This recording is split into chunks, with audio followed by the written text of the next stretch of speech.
Alors, la semaine dernière, dans le Journal de Québec, la semaine du 28 novembre, un texte qui parlait de l'inflation, la pénurie de main-d'œuvre, l'explosion des dépenses et la bureaucratie force plusieurs petites municipalités du Québec à évaluer la possibilité de se fusionner.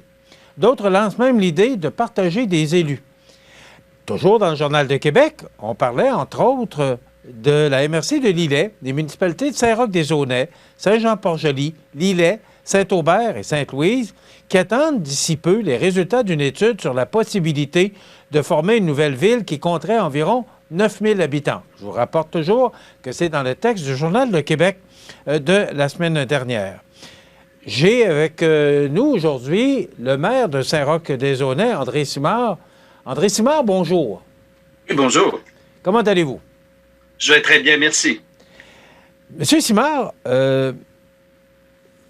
on s'était parlé il y a quand même un certain temps de ça, alors que vous aviez annoncé justement ce projet dans l'air. Concernant la fusion de ces municipalités, là, je les répète, Saint-Roch-des-Aunais, Saint-Jean-Port-Joli, Lillet, Saint-Aubert et Sainte-Louise. Où en êtes-vous avec ce projet? Et là, la deuxième question, ce serait, est-ce qu'on parle de fusion de municipalités ou fusion de services? Bon, alors, c'est un projet qui a été lancé au printemps 2021, qu'on a appelé une étude de regroupement. Bon, on a utilisé le terme regroupement, mais qui veut dire l'idée, est-ce qu'on pourrait en faire une municipalité? Donc, c'est synonyme de fusion. Mais on dirait que fusion, c'est comme tabou. Avec tout ce qui s'est passé, à la fin, au début des années 2000, là, quand le gouvernement procédait à des fusions municipales majeures, il est comme resté un goût amer. Pourtant, je pense que ça a donné des fruits là, intéressants, là, je pense, pour l'ensemble du territoire du Québec. Cela dit, nous, on a dit, on va parler d'un regroupement, mais c'est ça qui est visé en soi. Donc, il faut appeler les choses par leur nom. Et il y a 5 municipalités qui ont adhéré, vous les avez mentionnées, volontairement à cette idée d'étude, sans pour autant qu'il y ait une décision qui soit prise, parce que c'est la population en bout de piste qui devra décider. Où on en est, à la question précise, c'est d'abord le choix de faire cette étude-là. Il y avait 2 possibilités. Le ministère des Affaires municipales encourage ou appuie cette démarche-là auprès des municipalités par du financement, soit en finançant le coût d'un consultant externe qui accompagne les municipalités dans leur étude, ou encore en procédant elle-même, en procédant que le ministère procède par lui-même à l'étude. Alors, c'est ce qu'on a retenu, étant donné quand même que le ministère des Affaires municipales dispose quand même de ressources, de méthodes et tout ça, parce que ça s'est fait dans le passé. Donc, bref, le ministère, surtout sa direction régionale qui pilote l'intervention d'accompagnement, travaille sur cela. On a pris du retard. Le ministère nous dit 5 municipalités, c'est plutôt rare. On voit ça 2 pour les accompagner. Donc, jusqu'à maintenant, il y a eu du travail de fait sur de la collecte d'informations et de l'analyse. Et on devrait très prochainement recevoir de la part du ministère un rapport d'étape sur ce que ça pourrait signifier un regroupement. En fait, on nous a même parlé de décembre. Donc, c'est imminent qu'on reçoive, après cette phase-là d'analyse et de collecte de données, une première idée à quoi ça pourrait ressembler, et ce que ça pourrait ressembler surtout au plan économique, au plan budgétaire. Genre, le budget de l'an 1 d'un tel regroupement pourrait être à peu près ceci. Monsieur Simard, je vous repose la question. Parce que ce qu'on comprend, c'est une fusion de municipalités. Mais est-ce que c'est vraiment une fusion de municipalités que vous souhaitez?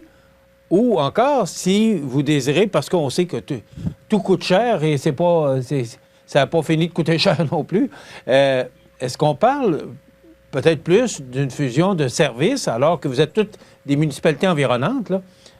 Est-ce que vous pourriez, ensemble, vous partagez certains services, là, parce qu'il y a de plus grandes municipalités, comme Saint-Jean-Port-Joli, comment vous souhaitez réellement? Est-ce que vous attendez après le ministère pour voir quelle ligne directrice prendre? Ou encore, si vous, tous les maires de ces municipalités-là, vous avez déjà votre idée de fait sur ce projet-là?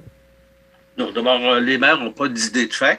Les maires ou les conseils municipaux ont adhéré volontairement à une proposition après discussion. Et si on étudiait ça pour être un peu audacieux face à l'avenir, pénurie de main-d'œuvre, les coûts sans cesse croissants, etc., on connaît le discours, on n'innove pas à cet égard. Et cela n'empêche pas de travailler parallèlement, comme on le fait. Je vais vous donner un exemple de l'idée de se mettre ensemble pour faire mieux. Mais avant de vous parler d'un exemple concret, qu'on a travaillé parallèlement, là, c'est que tout le questionnement, on se disait, 5 municipalités, ça fait 35 élus pour administrer un territoire de 5 municipalités. Ça en prend 5 fois tout ce qu'on fait chaque mois, en termes de paperasse, en termes de conseils, en termes de suivi, tout ça, de personnel et tout. C'est tout ça qui est remis en question. Est-ce qu'on aura les moyens de soutenir ça avec une population qui n'est pas grandissante aussi, alors qui demande beaucoup? Et la plupart des municipalités, il n'y a pas assez de travail pour avoir un maire à temps plein ou des conseillers à temps plein. On n'aura jamais ça non plus. Vous voyez, là, c'est un peu ça qui est le questionnement. Cela dit, il n'y a pas de dogme. L'important, c'est comment on fait face à l'avenir. C'est ça qui est important. Et à un moment donné, ça peut arriver que ça deviendrait une municipalité qui recouvre ce territoire-là avec des districts. Il y a des modèles, ça existe, la loi le prévoit. Mais ça, c'est pas le but en soi d'en arriver à avoir une seule municipalité, c'est ce qu'on peut faire mieux. Et là, j'en arrive à l'exemple. Parallèlement à ça, on a eu Saint-Roch a initié un besoin de parler à quelques municipalités, et nous sommes 5 municipalités à avoir convenu de revoir la collecte des ordures municipales, au sens de se mettre ensemble pour aller en appel de soumission. Et on vient de donner un contrat à 5 municipalités qui sont, entre autres, dans ce regroupement-là, plus peut-être Saint-Damas, qui ne l'était pas, peu importe. Donc, un peu MRC côté Est, là, 5 municipalités qui ont convenu de se mettre ensemble pour avoir un seul collecteur d'ordures, qui va être d'ailleurs concassé du Cap à partir du 1er janvier 2023 pour un contrat de 5 ans. Et juste pour la municipalité de Saint-Roch-des-Aulnay, ça fait une économie entre 20 et 25 000 $ par année. Hey. Par année, hein, sur 5 ans. Donc, on économise quasiment presque 2 années sur 5 en faisant ça comme ça. Parce qu'on a une capacité, on a un volume plus important, on devient plus intéressant pour des soumissionnaires, pour qu'ils s'investissent aussi dans tout le service, le main-d'œuvre et transport et tout. Et là, ça s'est fait parallèlement parce que nous, on avait un besoin, c'est Saint-Roch-des-Aulnay, fin de contrat, renouvellement aussi des façons de faire. Donc, je ne vais pas plus loin, mais ça naît du regroupement de services. Hein? Et ça vise l'objectif aussi de faire mieux ensemble. Puis là, les directions générales se sont parlé et on convient tout un calendrier, toute une paperasse. Mais l'important, vous savez comment c'est un service important dans une municipalité, hein, l'accueil des ordures, et recyclage et tout et tout. Bien, on n'a pas attendu le ministère pour ça. Hein? On le fait. Mais il y a aussi l'administration politique de tout ça. On parlait tantôt, est-ce qu'on reste tout le temps autant de monde à faire toutes les mêmes choses ou à peu près? C'est un peu ça qu'il faut se questionner. Et on va avoir finalement une proposition, qu'est-ce que pourrait être un budget du regroupement de cela en tenant compte. C'est quand même assez complexe. Il faut quand même comprendre que chacun va traîner ses dettes. C'est pas les autres qui vont les prendre. Alors, il y a tout un scénario qui tient compte de l'évolution, la taxation, tout ça. Donc, le ministère analyse ça pour nous, hein, comme le ferait un consultant externe. Et on va voir par rapport à ça. Après ce premier rapport, est-ce que 1, 2, 3 municipalités voudront continuer, seront intéressées de le faire? C'est ça qu'on va voir, parce que jusqu'à présent, il n'y a personne qui est obligé de faire ça. Mais c'est clair qu'il y a des avantages. Je viens de vous en donner un exemple. Je pense qu'il faut aller de l'avant. Et curieusement, moi, M. Montminy, là, depuis 1 an et demi, il n'y a personne qui me dit que ça n'a pas de bon sens. Oui, mais c'est ça que je voulais demander, M. Simard. Est-ce que vous avez la réaction de de vos citoyens par rapport à ce projet, parce que c'est vraiment encore un projet là, qui est lancé. Est-ce que vous avez vos citoyens, ce qui vous parlent? Parce que, bon, c'est public. Écoutez, c'était dans le Journal de Québec et ça fait quelques fois... Je peux vous dire, c'est que dans les débuts, quand ça a été annoncé, on m'en parlait plus, mais on m'en parlait plus que ouvertement. Pourquoi pas? Il y avait pas de... J'ai pas eu un cas où on est venu me dire ça n'a pas de bon sens, on arrête ça, on bloque ça. Non, c'est pas venu comme ça. On trouve que c'est intéressant, on va voir. Je pense qu'il y a une confiance à l'effet qu'ultimement, il y aura un référendum à quelque part si jamais on devait porter ça jusque-là, bien sûr, comme élu. Je pourrais vous dire que les plus grandes réticences viennent davantage des partages que je peux avoir avec des élus. Je ne parle pas des élus du regroupement, là, mais de façon générale. Je pense que c'est un peu tabou quand on parle de fusion ou de regroupement.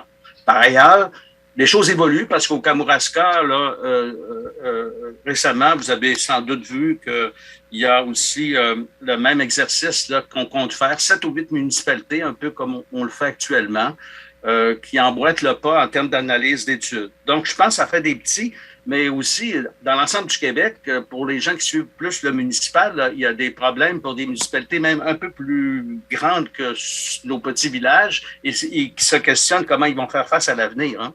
Oui, bien, vous parlez de la Pocatière, Saint-Anne-de-la-Pocatière, Saint-Onésime d'Ixworth, Rivière-Ouelle, Saint-Pacôme, Saint-Gabriel-l'Allemand et Saint-Denis-la-Bouteillerie, qui pourraient, eux aussi, unir leurs forces. Monsieur Simard, moi, la semaine dernière, dans un texte du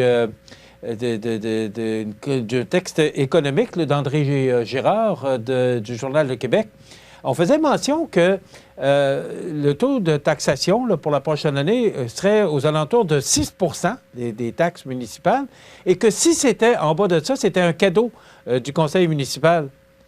Est-ce que vous faites un cadeau à vos citoyens ou si votre taux d'augmentation des taxes municipales sera au-delà de 6 cette année?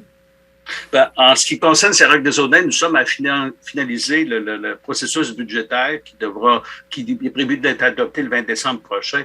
Mais d'ores et déjà, pour Saint-Roch-des-Aulnay, il n'y aura pas d'augmentation de taxes. On devrait être en mesure de réaliser là, l'équilibre entre les revenus et les dépenses pour l'année 2023. Pour nous, on n'est pas dans cette dynamique d'augmentation automatique parce qu'il y a l'inflation puis ce qu'on entend un peu partout. Là.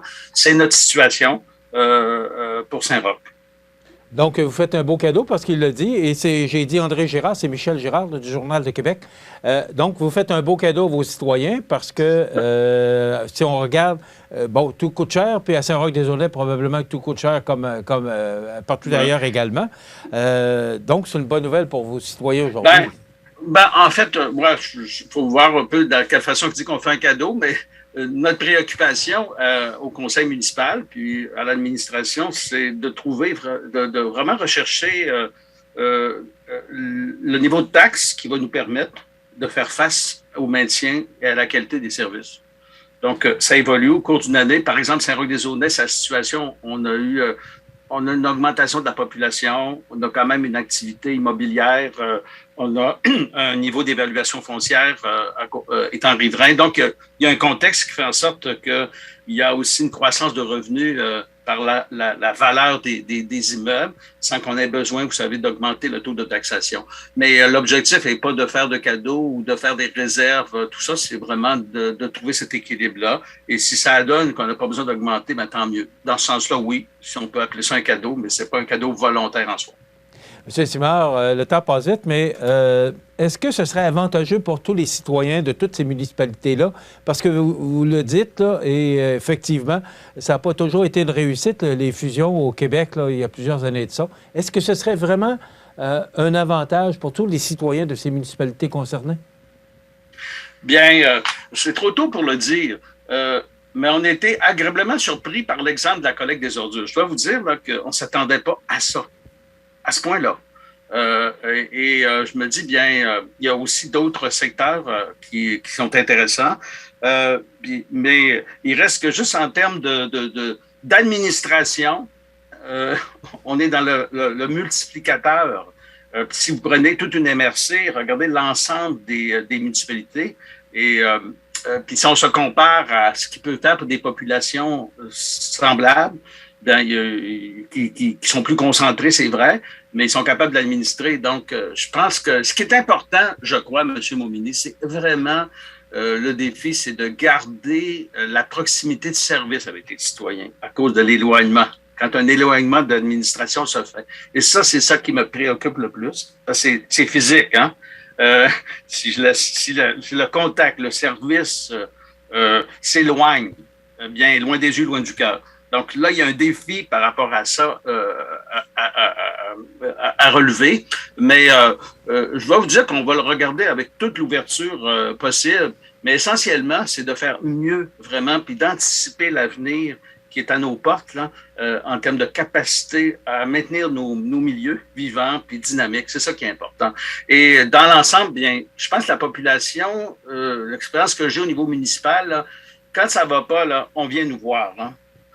Et là, c'est oui, allez-y, oui, c'est bien. Puis pas plus, ça veut dire que je le prends comme un signal. Ben pourquoi pas? Il faut regarder ça s'il y a un intérêt. Et en ce qui nous concerne, nous, ben, c'est vraiment l'intérêt de la population. Ce que je comprends, c'est qu'il y a une ouverture de la population. Oui, absolument. En tout cas, pour Saint-Roch-des-Aulnay ou autour, c'est ce que je ressens. OK. Et ce que j'ai compris aussi, c'est que tout ça, un coup où on voudrait aller de l'avant, là, il faut que ce soit approuvé par un référendum. Il faut que la population approuve ce projet-là. Absolument. Ben, écoutez, la prochaine étape, le prochain rapport d'étape va nous donner vraiment est-ce qu'on va de l'avant ou pas avec ça, parce qu'il n'y aura pas le détail, hein, puis le diable est dans les détails. Comment ça sera administré et tout ça. Là, on va voir vraiment est-ce que financièrement, économiquement, il y a un intérêt. C'est ça on devrait savoir. Si oui, bien là, on verra avec la population si la population veut qu'on aille un peu plus loin. M. Simard, merci de votre disponibilité. On va suivre ça avec intérêt. Et si vous avez des nouvelles avant nous, n'hésitez pas à communiquer avec nous pour qu'on puisse le transmettre à la population. Ça va nous faire plaisir. Puis merci de vous y intéresser parce que c'est un dossier important pour la population. Oui, c'est un dossier important pour CMA-TV aussi. Merci beaucoup, M. Simard. Bonjour. Voilà, ça complète M. André Simard, qui est maire de Saint-Roch-des-Aulnay, qui nous parlait de ce projet de fusion avec les municipalités de Lilley, Saint-Roch-des-Aulnay, Saint-Jean-Port-Joli, Saint-Aubert et Sainte-Louise. Et également, on essaiera de parler avec le maire de la Pocatière prochainement, parce qu'il y a également ce projet de fusion avec la Pocatière, Saint-Anne-de-la-Pocatière, Saint-Onésime-d'Ixworth, Rivière-Ouelle, Saint-Pancôme, Saint-Gabriel-Allemand et Saint-Denis de la Bouteillerie, qui pourraient eux aussi, ou elles aussi, unir leurs forces.